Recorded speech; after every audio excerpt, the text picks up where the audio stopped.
সকালে গোসল করার অনেক উপকারিতা আছে, শারীরিক, মানসিক এবং এমনকি মানসিকভাবে দিনটি শুরু করার ক্ষেত্রেও। ঘুম থেকে উঠেই গোসল করলে মস্তিষ্ক সক্রিয় হয়, মন সতেজ করে তোলে। ক্লান্তি ও অলসতা দূর হয়ে মন সতেজ থাকে, ফলে সারাদিন কাজের প্রতি মনোযোগ বাড়ে।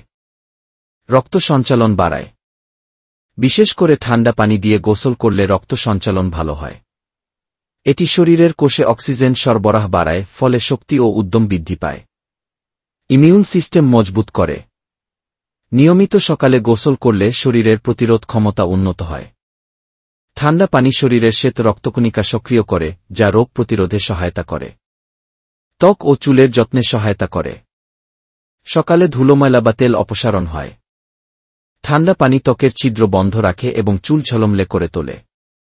মানসিক প্রশান্তি ও স্ট্রেস কমায়। সকালে গোসল করলে এন্ডোরফিন নামক হ্যাপি হরমোন নিঃসৃত হয়। এটি মানসিক চাপ কমায় এবং ভালো মুড বজায় রাখতে সাহায্য করে। দিনের কার্যক্ষমতা বাড়ায়।